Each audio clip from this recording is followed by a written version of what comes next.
Masks. Memory's first refusal. It began on what should have been an ordinary Windsor afternoon, the kind of day when the estate's long corridors echo with the quiet hum of routine. The children had been playing in the gardens, their laughter spilling through the windows like sunlight. When they came inside, Princess Charlotte carried herself with that mixture of mischief and poise that already marked her as Diana's granddaughter. And then, in a moment that would ripple far beyond those halls, she refused to acknowledge Camilla as her grandmother. Camilla had greeted her with the smile she used so well in public, warm, unthreatening, the mask that had carried her through decades of scrutiny. She leaned in slightly, her voice pitched in that careful tone of practiced affection. But Charlotte, steady in her gaze, stepped back. Her words were simple, clear, and unflinching. She did not see Camilla as her grandmother. The silence that followed was heavier than any confrontation I had witnessed in those walls. That refusal was not born of childish stubbornness. It was the articulation of something deeper, a truth carried in memory and legacy. For Charlotte, the role of grandmother was already filled by Diana, even if only through stories, photographs, and the quiet reverence with which William and Catherine kept her presence alive. In that instant, Charlotte reminded us all that children can see through masks with a clarity adults often avoid. Camilla's smile faltered for the briefest moment before returning tighter, thinner, more brittle.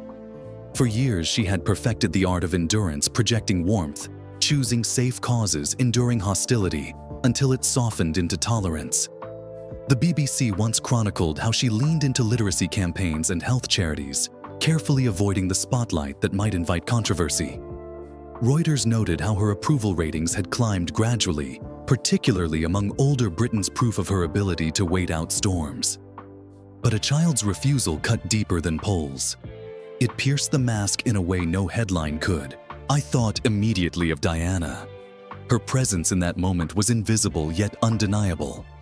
Charlotte's words echoed the loyalty of a generation that still sees Diana not only as William's mother, but as the true grandmother figure for her children. Every photograph, every story, every jewel Catherine wears that once belonged to Diana reinforces that bond. Against such a legacy, Camilla's smile and titles could never compete. Staff who witnessed the exchange stood frozen, their eyes betraying shock. They understood the symbolism in monarchy. Words spoken by a child can carry the force of prophecy. This was not just family discord. It was a reminder that the crown's future rests with those who cannot be managed by protocol or spin. Charlotte's refusal was as much about identity as affection. She knew who her grandmother was meant to be, and no title could overwrite that. Later that evening, I watched William's expression as he comforted his daughter. His face carried both pride and sadness. Pride that Charlotte had spoken her truth. Sadness that the fracture between his family and Camilla had deepened further. For him, this was not just about titles, but about protecting the memory of his mother and the dignity of his children. That day at Windsor showed me how fragile Camilla's rehabilitation truly was. Years of charm, of carefully built acceptance, could be undone by a single child's refusal. The mask she wore so carefully had cracked, revealing the limits of endurance when set against memory and truth. Charlotte's words were simple, but their impact was seismic. They redrew boundaries in ways no adult confrontation ever could. Grandmother, titles, and boundaries. In the days that followed Charlotte's refusal, the question of what it means to be called grandmother became more than a matter of family etiquette. It became contested ground.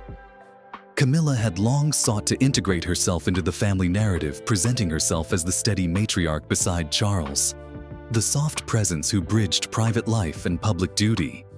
Yet Charlotte's words cut through that narrative with a child's unvarnished clarity. The refusal was not only about affection, it was about boundaries. To understand why the moment struck so deeply, one must look at the way titles carry weight in monarchy. Grandmother is not a ceremonial role. It is personal, intimate, rooted in love and memory.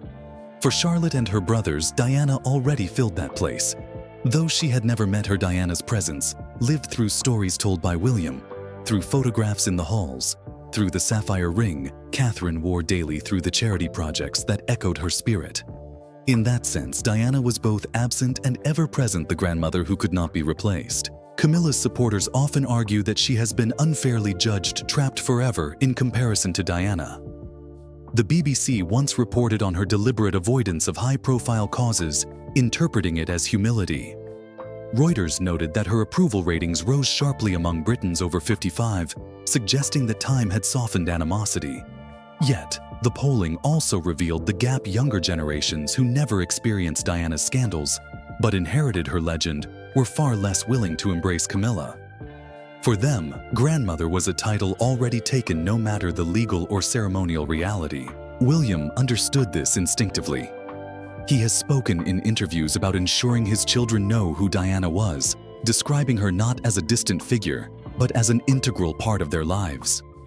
Catherine, too, has woven Diana's memory into the children's upbringing with quiet grace. Against that backdrop, Camilla's attempt to claim grandmotherly status felt intrusive, as if it sought to overwrite a truth carefully preserved.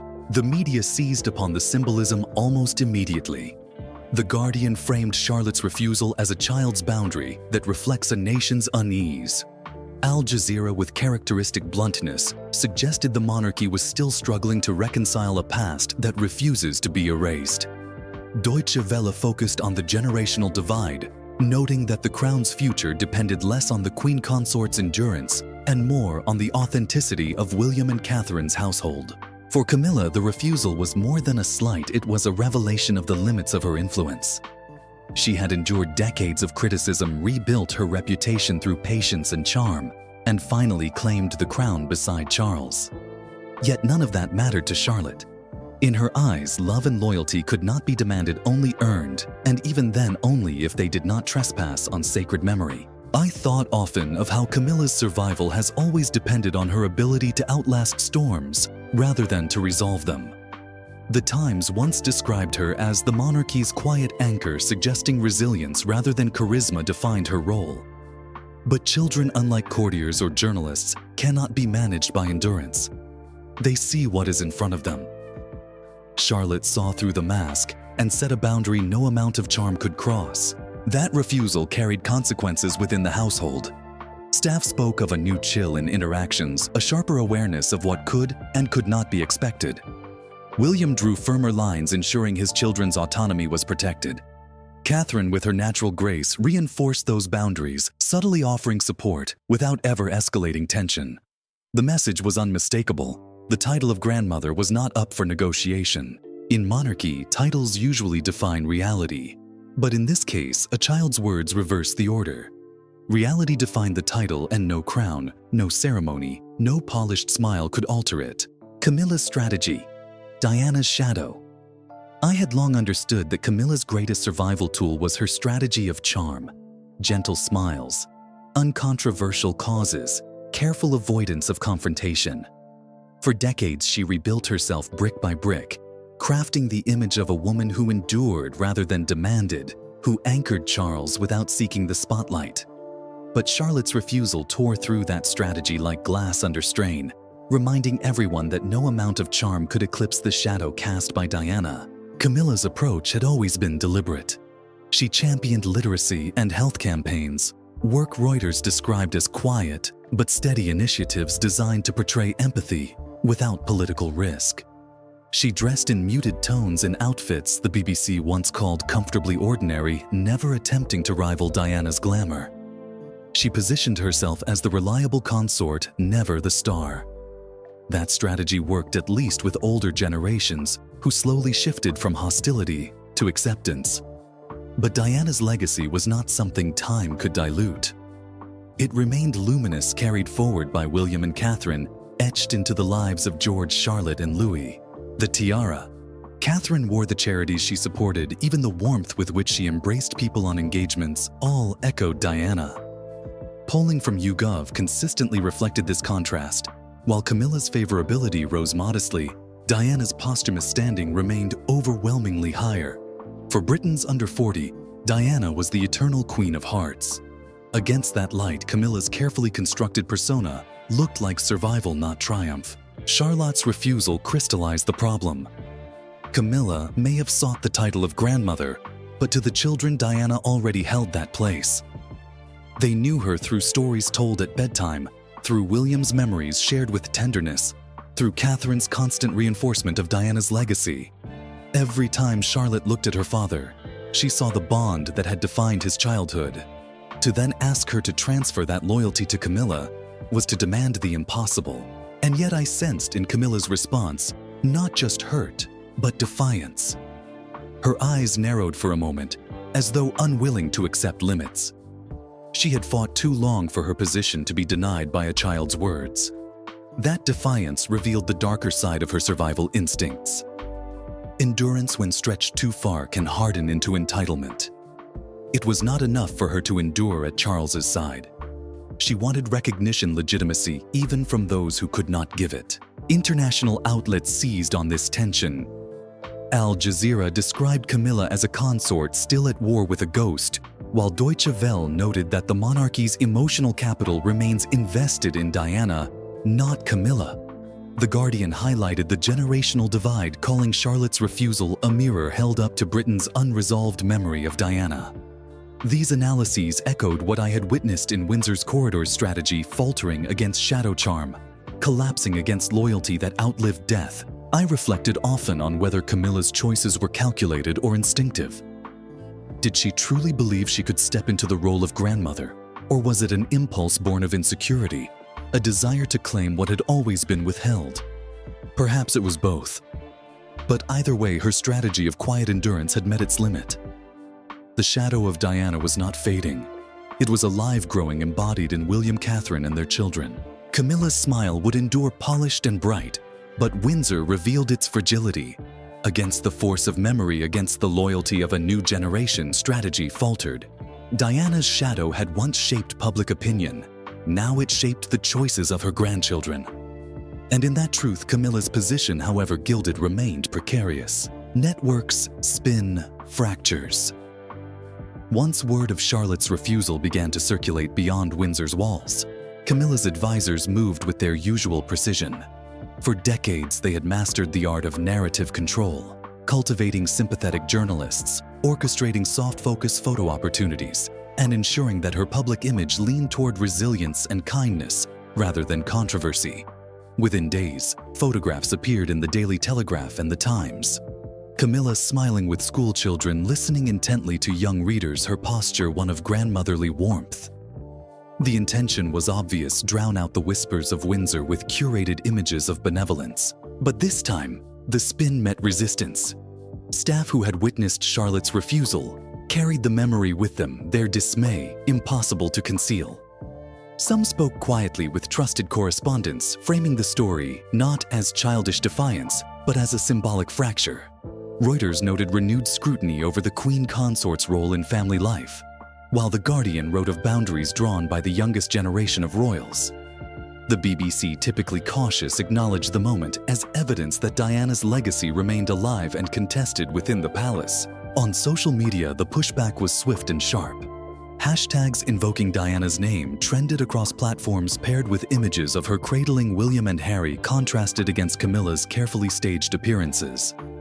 Al Jazeera bluntly described the refusal as a child's echo of a nation's hesitation. Deutsche Welle emphasized that younger Britons in particular sided instinctively with Charlotte's perspective, viewing Camilla less as family and more as a tolerated consort. Inside the palace, fractures widened. Courtiers began to reposition themselves, aligning more closely with William and Catherine. Invitations grew selective. Camilla was present for ceremonial occasions, but the subtle signals of influence, consultations, informal gatherings, private discussions, shifted elsewhere. Even Charles, though publicly steadfast, appeared strained in private. His loyalty to Camilla was unshaken, but he could not ignore the generational divide deepening before his eyes. Camilla herself responded with practiced resilience. She carried on with engagements, her smile unwavering, her voice warm, her demeanor as steady as ever. Yet those who knew her best saw flashes of irritation, moments where her composure seemed more brittle than genuine. She had endured scandal, ridicule, and decades of hostility. But this was different.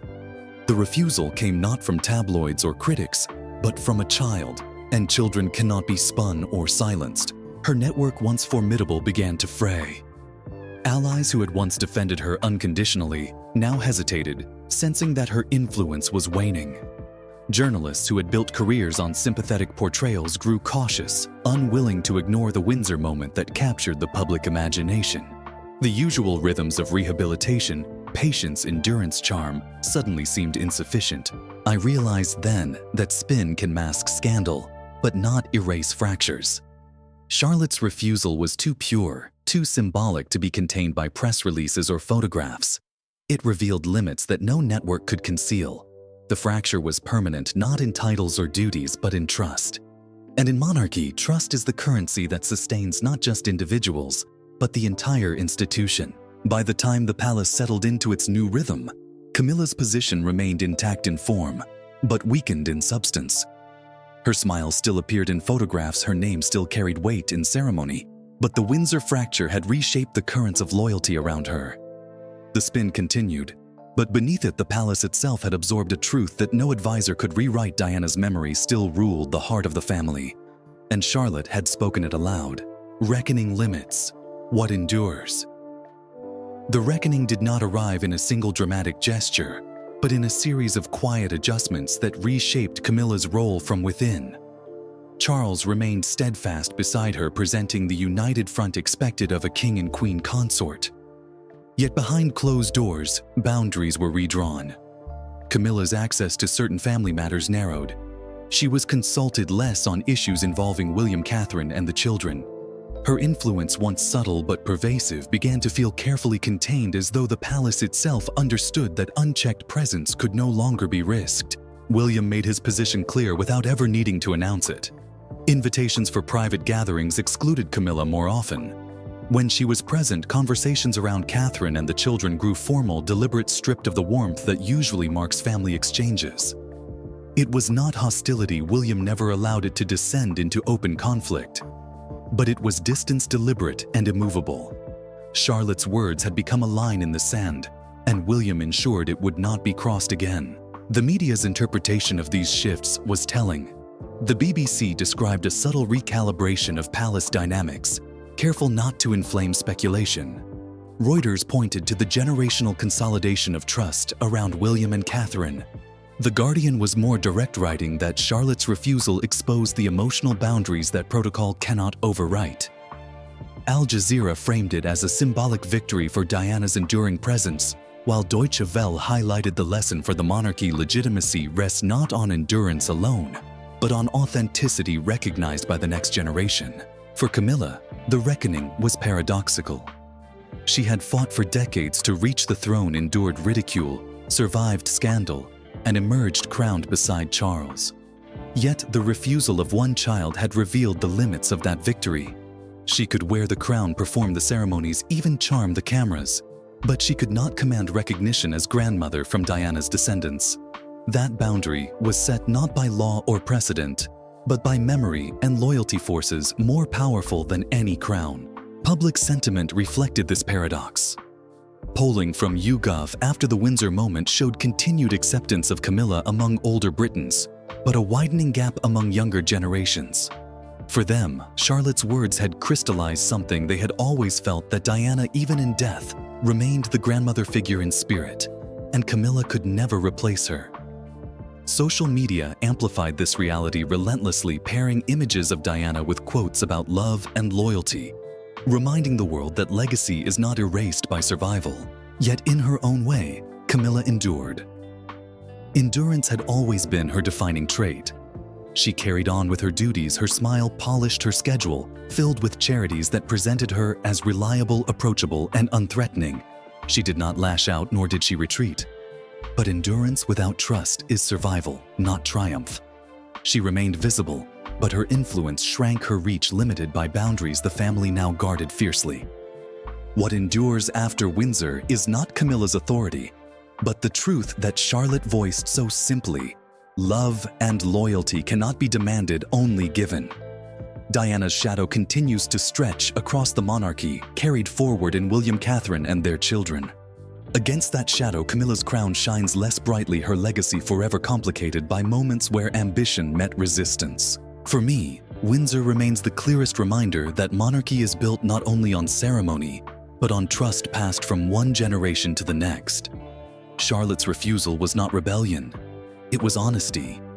And in that honesty lay the boundaries that will shape the crown's future. Camilla's endurance secured her place in history, but Charlotte's truth ensured that her influence would remain limited, bounded, and forever measured against what endures memory, love, and the legacy of Diana.